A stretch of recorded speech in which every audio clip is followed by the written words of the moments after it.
آئے میرے عزیزوں، کربلا کی طرف روانگی جو ہوئی، امام حسین رمضان المبارک کا پورا مہینہ مکہ میں گزارتے ہیں، اور جیسے کہ کل میں نے آپ کو بتایا تھا تقریباً کوفہ والوں کے 12,000 خط آ گئے تھے، اور ہر خط میں آپ کی تعریف و توصیف اور آپ کو بلانا، آپ کو امام بنانا، آپ کو امیر بنانا، یہ بڑے بڑے دعوے تھے۔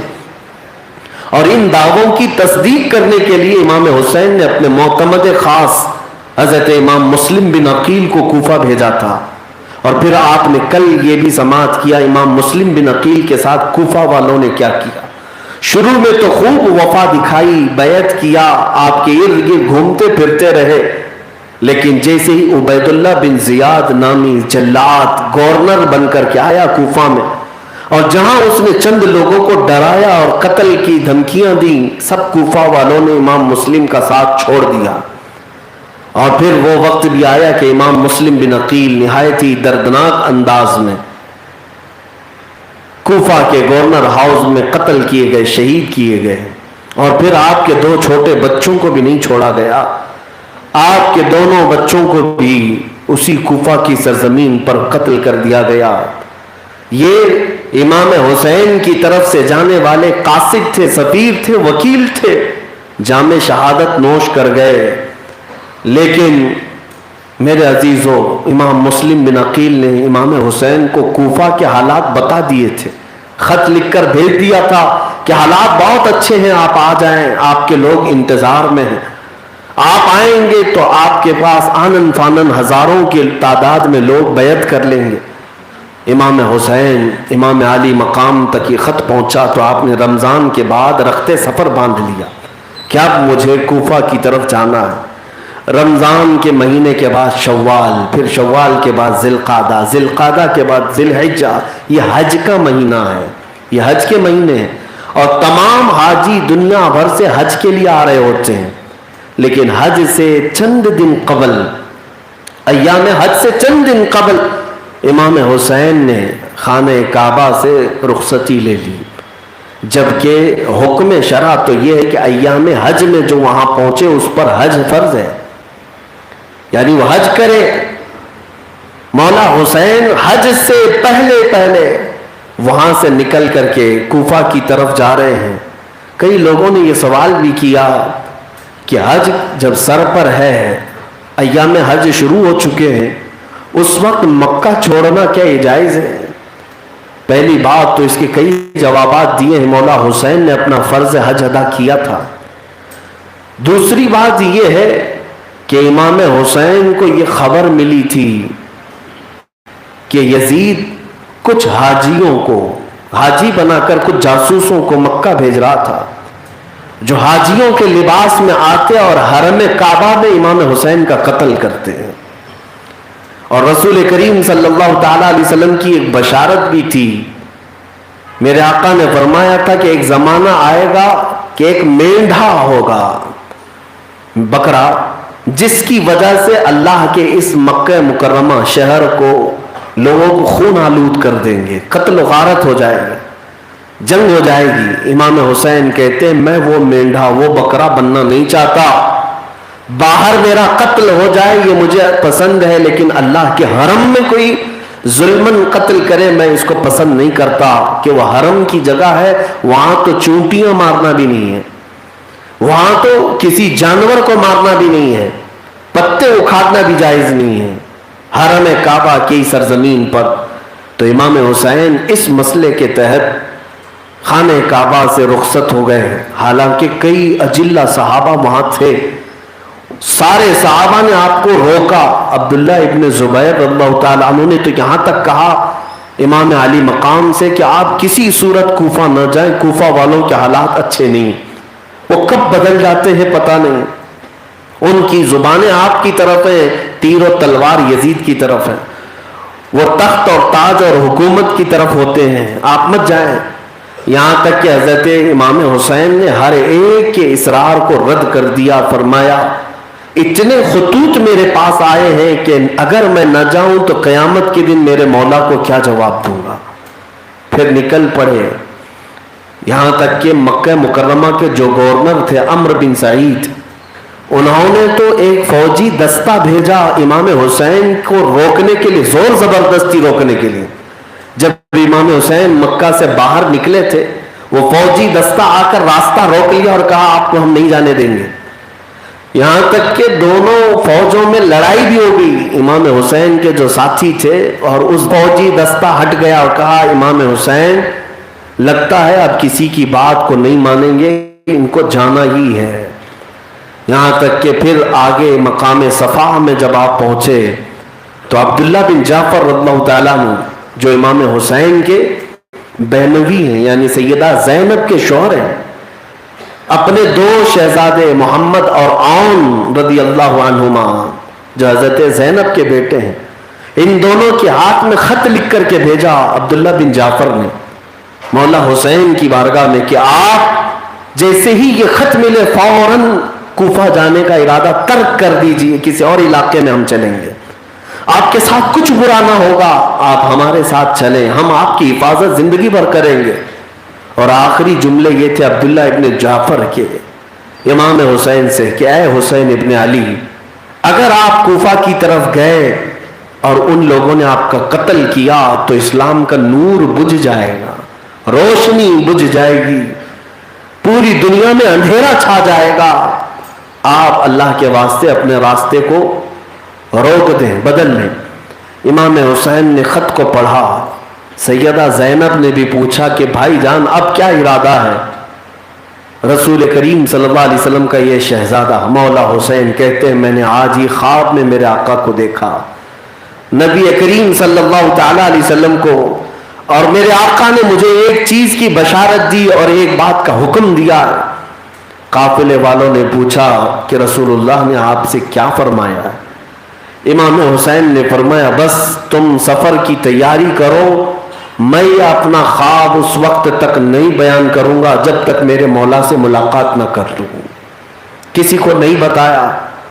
مشیت ایزدی یہ تھی، رسول پاک صلی اللہ علیہ وسلم کی طرف سے اشارہ مولا حسین کو یہ ملا تھا کہ انہیں جانا ہی ہے سفر میں، اور وہ اس لیے نہیں کہ خود اپنے آپ کو ہلاکت میں ڈالنا ہے، بلکہ قیامت تک آنے والے مسلمانوں کو ایک درس دینا ہے کہ اگر اسلام پر سختیاں آئیں تو پھر خاندان نہیں دیکھا جائے گا، سجادگی نہیں دیکھی جائے گی، اپنی جان کا نذرانہ لے کر میدان میں اترنا ہوگا. یہ مولا حسین نے جو استقامت پیش کی، دیکھیں 1400 سال ہو گئے، ہر پیر، ہر مولوی، ہر عالم، ہر مفتی اسے بیان کرتا ہے کہ نہیں کرتا ہے؟ یہ بیان ہوتا رہے گا اور ہمارے پاس ایک آئیڈیل امام حسین کی زندگی باقی رہے گی. اگر اسی طرح چھپ چھپا کر کے کہیں بچ جاتے تو ہم بھی آج مصلحتوں کے راستے ہی ڈھونڈنے میں لگے رہتے. شہادت کو کون طلب کرتا؟ بہرحال امام حسین نکل پڑے. کئی منزلیں آپ نے طے کی. بیچ راستے میں زہیر بن قیم بجلی وہ حج کے سفر سے واپس آ رہے تھے، امام حسین کے ساتھ وہ بھی ہو لیے. شروع میں وہ محب نہیں تھے، چاہنے والوں میں سے نہیں تھے، لیکن امام حسین کا خطبہ سنا تو آپ کے عاشق ہو گئے، ساتھ میں ہو گئے. سفر میں دھیرے دھیرے کئی لوگ ساتھ ہوئے. ایک روایت میں 135 لوگوں کی تعداد بتائی گئی، ایک روایت میں 82 لوگ، جس میں 29 لوگ اہل بیت سے ہیں، خاندان سے ہیں، اور صحابہ بھی ہیں اس سفر میں. اور ان قافلوں میں صحابہ اکرام رضوان اللہ تعالی علیہ مجمعین، 5 بڑے صحابہ اکرام کا تذکرہ بھی ہے جو امام حسین کے ساتھ تھے. لوگ کہتے ہیں امام حسین اکیلے کیوں گئے؟ صحابہ تو تھے اس وقت، کوئی صحابی ان کے ساتھ کیوں نہیں گئے؟ تاریخ پتہ نہیں، ان عقل کے اندھوں کو امام حسین کے ساتھ صحابہ بھی موجود تھے. جتنے ساتھ ہو لیے وہ ساتھ چلے بھی گئے. اب پھر یہ سفر چلتا رہا. ایک مقام آیا جہاں پر آپ ابھی پہنچے تھے کہ عبید اللہ ابن زیاد کوفہ کے گورنر کی طرف سے ایک لشکر آیا جس کا سپہ سالار حر بن یزید تھا. یہ 1000 کا لشکر لے کر کے امام حسین کا راستہ روکنے کے لیے آیا. جب قریب آیا تو اس نے کہا کہ آپ کدھر کا رخ کر رہے ہیں؟ امام حسین نے کہا میں کوفہ کی طرف جا رہا ہوں.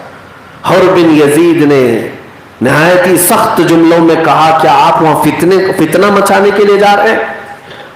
وقت کے امیر المومنین کے خلاف آپ نے بغاوت کر دی، خروج کیا ہے؟ امام حسین نے کہا ہرگز نہیں، میں خود سے آیا نہیں، مجھے بلایا گیا ہے، فلاں بن فلاں فلاں بن فلاں سب کے خط میرے پاس ہے، مہر کے ساتھ، دستخطوں کے ساتھ، مجھے بلایا گیا ہے، میں سفر کے لیے نکلا ہوں۔ حر بن یزید نے کہا مجھے تو حکم یہ ہے کہ میں آپ کے ساتھ رہوں، آپ کی نگرانی کروں، آپ کو کوفہ میں داخل ہونے نہ دوں۔ تو آپ کو کبھی اس طرف کے راستے کبھی اس طرف کے راستے لے کر چلتا۔ ایک مقام ایسا آیا جہاں پر مولا حسین نے پڑاؤ کیا، وہاں پر خیمے لگائے گئے، ظہر کا وقت تھا۔ امام حسین نے مؤذن سے کہا اذان دو، نماز پڑھیں گے۔ نماز کا جب وقت ہوا تو امام حسین نے حر بن یزید سے پوچھا تم بھی مسلمان ہو، نماز اپنی الگ پڑھو گے یا ہمارے ساتھ پڑھو گے؟ حر بن یزید نے کہا نہیں، جماعت ہوگی، آپ ہی امام ہوں گے، آپ ہی کی ابتدا میں نماز پڑھیں گے۔ امام حسین امامت کرتے رہے اور وہ دشمن جو راستہ روکنے کے لیے آئے وہ ابتدا کرتے رہے۔ اس سے ہی پتہ چلتا ہے اس زمانے میں بھی امام حسین ہی تھے، آج بھی حسین ہی امام ہے۔ حقیقت تو یہی ہے، عربی میں کہا جاتا ہے الفضل لما شہید به الاعداء، فضیلت تو اس کی ہے جس کی دشمن بھی گواہی دیتے ہو۔ ہاں دشمن گواہی دیتے ہو الگ بات ہے، لیکن جس کی ابتدا میں سر جھکاتے ہو یہ اور بات ہے۔ امام حسین نے ظہر کی نماز پڑھائی، عصر کا وقت آیا پھر اذان ہوئی، پھر جماعت ہوئی، مغرب کا وقت آیا پھر جماعت ہوئی، نمازیں ہو رہی ہیں، امامت حسین کی، ابتدا یزیدیوں کی، فوج کی ابتدا۔ اور اسی لیے کہا گیا ہے حسینی بن کر کے تو دیکھو، مولا حسین کے سچے وفادار بن کے تو دیکھو کتنے یزیدی اقتدا کرتے ہیں۔ بہت سارے یزیدی آج بھی اقتدا کرتے ہیں، بس شرط یہ ہے کہ وفادار حسین ہو۔ امام حسین کے ساتھ یہ سفر چلتا رہا، ایک دن دو دن، یہ اب محرم کا مہینہ شروع ہو چکا تھا۔ پھر اس کے بعد امام حسین رضی اللہ تعالیٰ عنہ اپنے قافلے کو لے کر تقریباً 38 منزلیں طے کر چکے تھے۔ ہر منزل کا جو فاصلہ تھا وہ تقریباً 20 کلومیٹر کے اوپر ہوتا تھا۔ 38 منزلیں طے کرنے کے بعد حر بن یزید کو ایک پیغام آیا کوفہ سے کہ حسین کا کیا مقصد ہے۔ اس نے پیغام میں جواب میں یہ دیا تھا کہ یہ کوفہ کی طرف آ رہے ہیں، تو قاصد واپس پھر یہ پیغام لے آیا کہ اب حسین کو نہ کوفہ کی طرف جانے دو، نہ مدینے کی طرف، نہ دمشق کی طرف، بلکہ کھلے میدان میں ایسی جگہ اتارو جہاں ان کے لیے، ان کے جانوروں کے لیے کوئی پانی بھی نہ ملے۔ حر بن یزید یہ مقام ڈھونڈتا رہا، پھر ایک میدان نظر آیا، چٹیل میدان۔ حر بن یزید نے مجبوراً پورے قافلے کو وہاں رکنے کا حکم دے دیا۔ امام حسین کے قافلے کا محاصرہ کر لیا گیا۔ امام حسین نے پوچھا کہ یہ کون سی جگہ ہے، یہاں ہمیں اترنے پر مجبور کر رہے ہو؟ تو لوگوں نے کہا ھذا موضع کربلا، یہ وہ جگہ ہے جسے کربلا کہا جاتا ہے۔ امام حسین نے فوراً اپنے گھوڑے کی پیٹھ سے اتر کر کے یہ فرمایا ھذا مناخ رکابنا ومحط رجالنا، یہ ہماری سواریوں کے باندھنے کی جگہ ہے، ومقتل رجالنا، یہ ہمارے قافلوں کی قیامگاہ ہے اور ہے ہمارے مردوں کی قتل گاہ ہے۔ کیونکہ میں نے اپنے بابا حیدر کرار علی مرتضیٰ سے سنا تھا کہ وہ ایک سفر سے لوٹ رہے تھے، ایک میدان میں انہوں نے قیام کیا تھا، وہاں پر رات کو خواب میں انہوں نے دیکھا جس میدان میں وہ سوئے تھے، کوئی فرشتہ آ کر کے حضرت علی سے کہہ رہا تھا علی تم اس میدان میں سوئے ہو جہاں چند سالوں کے بعد تمہارے عزیز بیٹے حسین کو قتل کیا جائے گا۔ امام حسین کو مولا علی نے یہ خبر دی تھی کہ وہ مقام کربلا کا ہے۔ میرے عزیزوں یہ بشارتیں تو پہلے سے دی جا چکی ہیں، یہ پہلے سے طے تھا۔ امام حسین رضی اللہ تعالیٰ عنہ اتر گئے اور اپنے قافلے والوں کے خیمے لگائے گئے ہیں، لیکن سوئے اتفاق دیکھیں کہ کوئی بھی خیمہ پانی کے قریب نہیں ہے، کوئی اہم راستے کی طرف نہیں ہے، بلکہ انہیں ایک کونے کی طرف جکڑ دیا گیا ہے، اور بلکہ بہت ہی قریب میں دریائے فرات بھی ہے۔ دریائے فرات جس کو جنتی نہر کہا گیا ہے، اس کا نہایت میٹھا اور شیریں پانی بہت قریب تھا۔ آج بھی جو حضرات کربلا کی زیارت کیے ہوں گے وہ دیکھتے ہیں مولا حسین کے روضے سے چند ہی قدموں کے فاصلے پر آج بھی دریائے فرات بہہ رہا ہے، آج بھی وہ پانی بہہ رہا ہے، لیکن امام حسین کے قافلوں کی طرف نہیں تھا۔ حر بن یزید نے 1000 لشکر کے ساتھ پورا وہ دریائے فرات پر پہرا لگا دیا تھا۔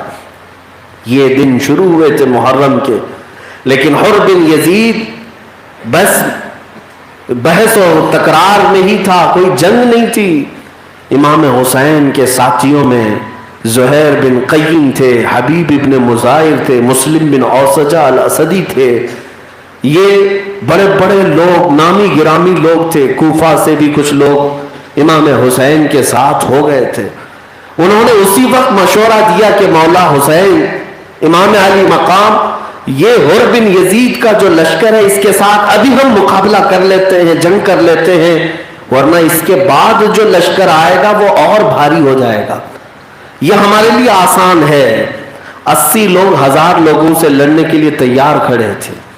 امام حسین نے اس وقت منع کر دیا یہ کہہ کر کے کہ میں رسول اللہ کا بیٹا مسلمانوں میں جنگ کی ابتدا نہیں کرنا چاہتا، میری جانب سے ابتدا نہ ہونے پائے، میں جنگ کو شروع نہیں کرنا چاہتا۔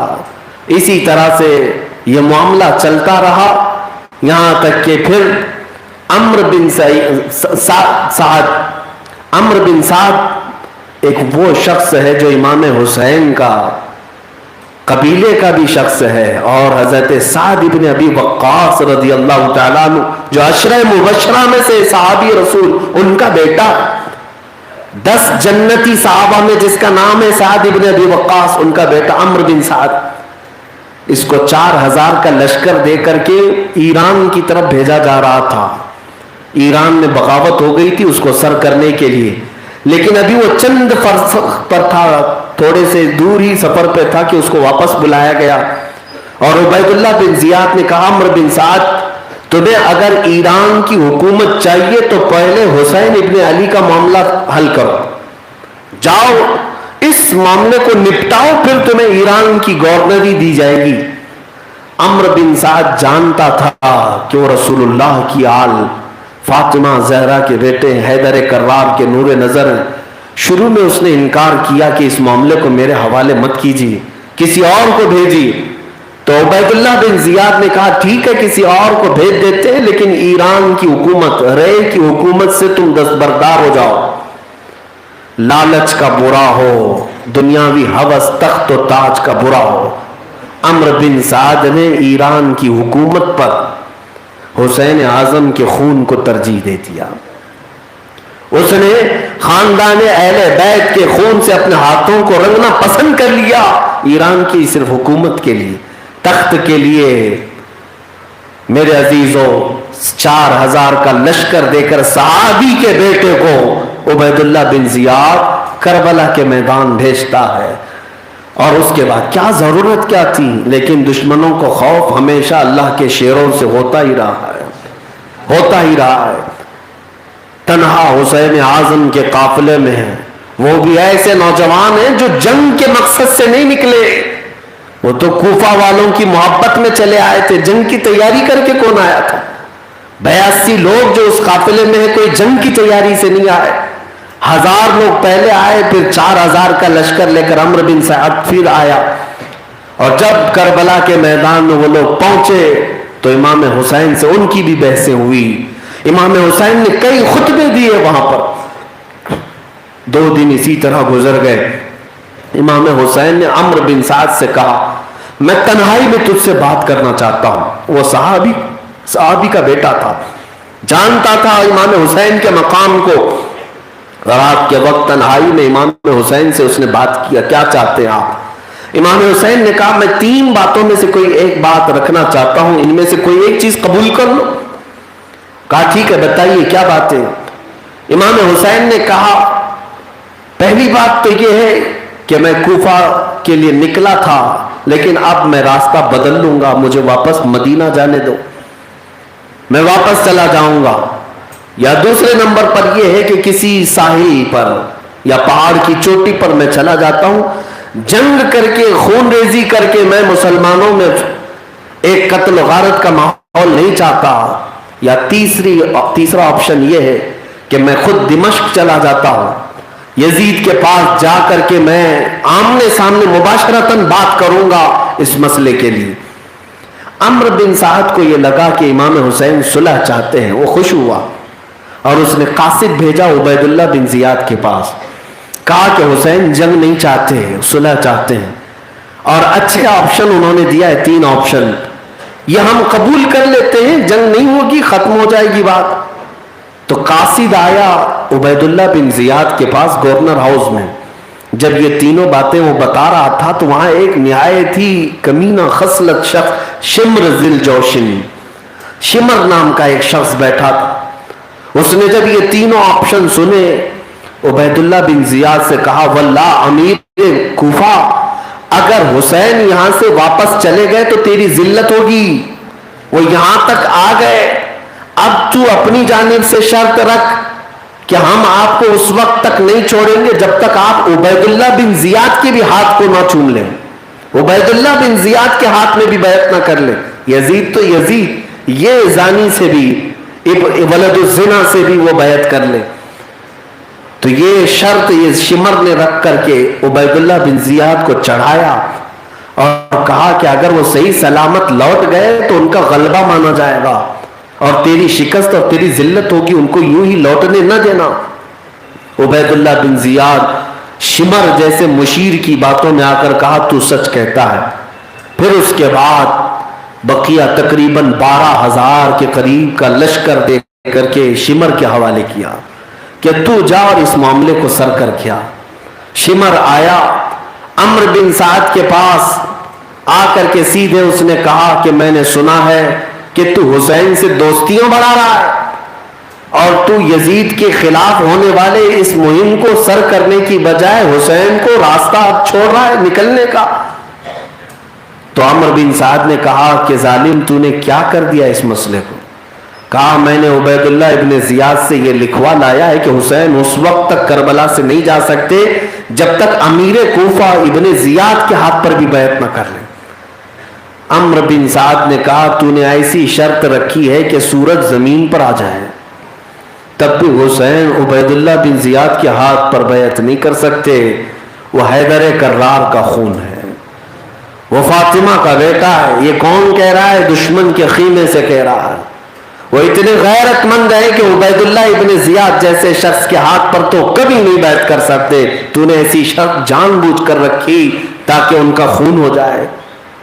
تو عمرو بن سعد ابھی بھی چاہتا تو الگ ہو سکتا تھا، لیکن شمر نے پھر یہ کہا اچھا تمہارے دل میں اگر ان کی محبت ہے تو یہ 4,000 کا لشکر بھی جو تم پہلے لے آئے تھے میرے حوالے کر دو، مجھے سپہ سالار مانو، اور یا تو تم کوفہ واپس چلے جاؤ یا تو پھر ایران کی حکومت لینے کے لیے تیار ہو۔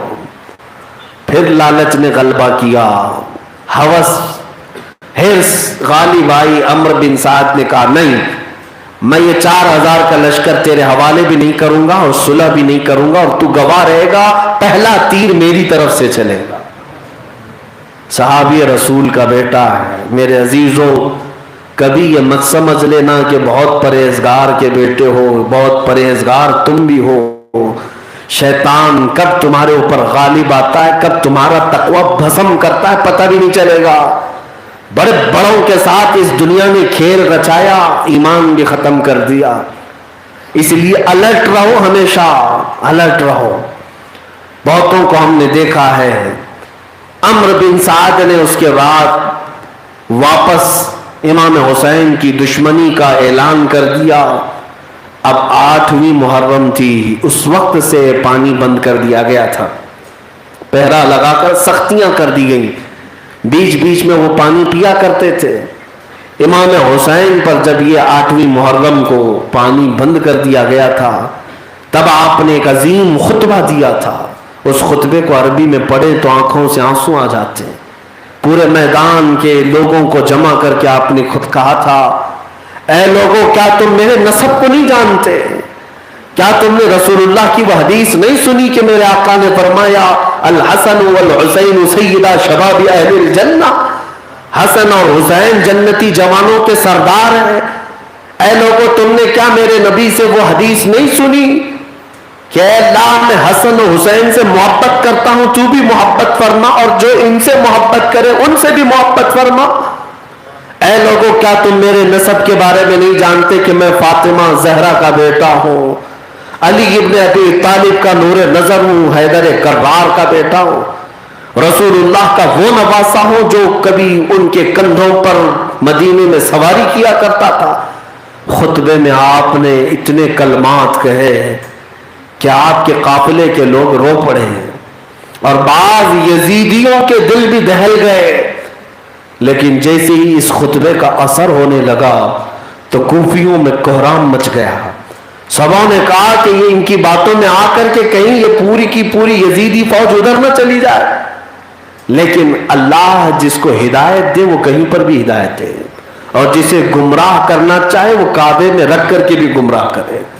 ہوا ایسی ہی 8ویں محرم کو حر بن یزید الریاحی, جو 1000 کا لشکر لے کر سب سے پہلے راستہ روکنے کے لیے آیا تھا, اس نے جب دیکھا مولا حسین کے خطبے کو اور ان کی شرطوں کو, تو وہ خود کوفیوں کے لشکر میں ببانگ دہل کہنے لگا, اے کوفیوں, حسین کی طرف سے دیے جانے والے یہ آپشن کیا تمہیں پسند نہیں؟ ان کی طرف سے دیے جانے والے اختیارات تم نہیں لینا چاہتے ہو؟ عمرو بن سعد سے بات کیا, شمر سے بات کیا, تو دونوں نے کہا حر, تم سپہ سالار نہیں ہو, ہم سپہ سالار ہیں, ہم جس طرح فیصلہ کریں گے تمہیں اطاعت کرنی ہوگی. یہ یزید کا حکم ہے, عبید اللہ ابن زیاد کا حکم ہے. حر بن یزید کو جب انہوں نے جواب دیا تو حر بن یزید نے پکار کر کہا, تمہاری سپہ سالاری, تمہاری شرطیں تمہارے منہ پر میں مارتا ہوں, میں حسین ابن علی کے پاس جاتا ہوں, اس لیے کہ میں اپنی آنکھوں سے آج اس میدان میں دیکھ رہا ہوں کہ حق کا چاند حسین کے ساتھ ہے, حق حسین کے ساتھ ہے. اور یہ کہتے ہوئے وہ اپنی تھوڑی سی فوج اور اپنے بیٹوں کے ساتھ امام حسین کے خیمے میں آ گئے اور کہا, مولا حسین, آپ اپنی غلامی میں قبول فرما لیں. غلطی میری ہے کہ میں آپ کا راستہ روکا, آپ کے ساتھ شروع میں نے سختیاں کی, اب مجھے احساس ہو گیا ہے کہ میں نے کس عظیم ذات کو روکا تھا, کس عظیم ذات کے لیے میں رکاوٹ بنا تھا. آپ اگر معاف کریں تو میں آپ کے ساتھ ہی رہوں گا زندگی بھر.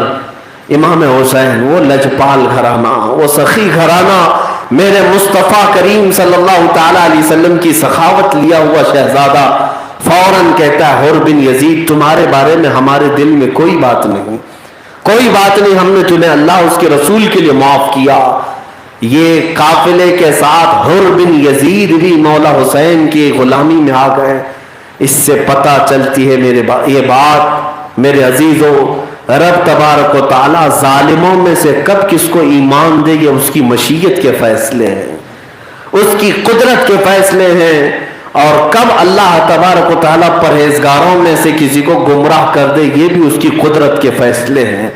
ہم نے دیکھا ہے ہر زمانے میں یزید کی فوج سے نکل کر کے حسین ابن علی کی بیعت کرنے والے بھی دیکھا, اور اس کے بعد ہم نے یہ بھی دیکھا ہے بغداد کو پوری طرح سے تباہ کرنے والے تتاری کعبہ مکرمہ کے پاسبان بھی بن گئے, حرم کعبہ میں اذان دینے والے بھی بن گئے, اور دوبارہ بغداد کی شان و شوکت کو دوبالا کرنے والے بھی وہی تاتاری تھے. بلکہ تاتاریوں کا ایک بادشاہ اسلام قبول کیا جس کی وجہ سے اسلام میں اور مزید طاقتیں بڑھی تھیں. آپ تاریخ کا مطالعہ کریں, یہ ہوتا رہا ہے اور ہوتا رہے گا. ہم نے ان کی بھی تاریخ پڑھی جنہوں نے بابری مسجد کو شہید کیا تھا, وہ ہزاروں سنگیوں کے جٹ میں گئے ہوں گے, لیکن رب تعالیٰ کس کے دل میں کب ہدایت کا نور چمکا ہے